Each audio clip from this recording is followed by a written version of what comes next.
Sejarah kurikulum di Indonesia, perjalanan dari kurikulum 1947 hingga kurikulum merdeka. Dalam sejarah kurikulum di Indonesia, kita melihat perkembangan pendekatan, fokus, dan tujuan pendidikan seiring berjalannya waktu. Setiap perubahan tersebut merupakan upaya untuk memenuhi kebutuhan pendidikan dan tantangan zaman, serta beradaptasi dengan perkembangan sosial dan teknologi. Pada awal kemerdekaan, kurikulum 1947, rencana pelajaran 1947, lahir dengan tujuan pembentukan karakter manusia Indonesia yang merdeka dan berdaulat. Kurikulum ini fokus pada pendidikan karakter, menekankan nilai-nilai yang penting bagi bangsa. Kurikulum 1952, rencana pelajaran terurai 1952, lebih mengarah pada pembentukan sistem pendidikan nasional. Kurikulum ini menekankan pelajaran yang terkait dengan kehidupan sehari-hari dan memperkenalkan sistem di mana satu guru mengajar hanya satu mata pelajaran. Kurikulum 1964, rencana pendidikan 1964, mengembangkan aspek moral, kecerdasan, emosional, artistik, dan jasmani melalui program Pancawardhana. Kurikulum ini bertujuan mengembangkan daya cipta, rasa, karsa, karya, dan moral siswa. Pada kurikulum 1968, fokusnya adalah membentuk manusia Pancasila yang kuat dan sehat jasmani. Pembinaan jiwa Pancasila, pengetahuan dasar, dan kecakapan khusus menjadi perhatian utama. Kurikulum 1975 bertujuan untuk meningkatkan efektivitas dan efisiensi pendidikan. Pendekatan manajemen berorientasi objek atau Management by Objective, MBO, diterapkan, dan menggunakan prosedur pengembangan sistem instruksional, PPSI, dengan satuan pelajaran.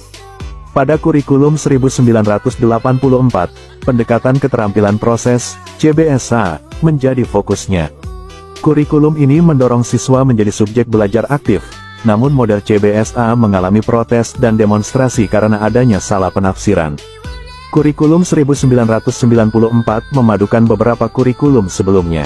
Kritik terhadap beban belajar yang terlalu berat mengakibatkan penyesuaian muatan lokal dengan kebutuhan daerah. Kurikulum 2004, KBK, merupakan kurikulum berbasis kompetensi yang menekankan ketercapaian kompetensi siswa baik secara individu maupun klasikal. Kurikulum ini juga berorientasi pada hasil belajar dan keberagaman.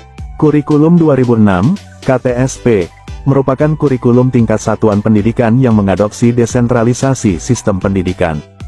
Guru dituntut mampu mengembangkan silabus dan penilaian sesuai dengan kondisi sekolah dan daerahnya.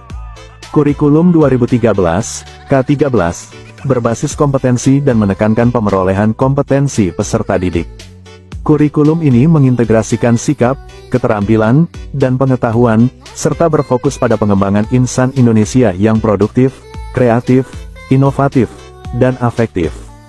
Kurikulum Merdeka diluncurkan pada tahun 2022 sebagai bagian dari program Merdeka Belajar. Kurikulum ini menggabungkan beberapa karakteristik dari kurikulum sebelumnya, seperti KBK, KTSP, dan K13. Fokus utamanya adalah pada materi esensial dan pengembangan karakter profil pelajar Pancasila. Kurikulum Merdeka memberikan fleksibilitas dalam pemilihan perangkat pembelajaran dan penilaian, sehingga guru dapat menyesuaikannya dengan kebutuhan belajar dan minat peserta didik. Pendekatan intrakurikuler yang beragam juga diadopsi, memberikan waktu yang optimal bagi peserta didik untuk mendalami konsep dan menguatkan kompetensi. Kurikulum Merdeka akan mengalami tahapan implementasi, yaitu tahap mandiri belajar, mandiri berubah, dan mandiri berbagi, sebagai bagian dari program Merdeka Belajar. Selama periode 3 tahun, kurikulum ini akan mengalami iterasi dan perbaikan sebelum diimplementasikan secara nasional pada tahun 2024. Dengan demikian, kurikulum Merdeka merupakan hasil evolusi dari kurikulum sebelumnya dengan penekanan pada ketercapaian kompetensi, pengembangan karakter, fleksibilitas dalam pembelajaran, dan pendekatan intrakurikuler yang beragam.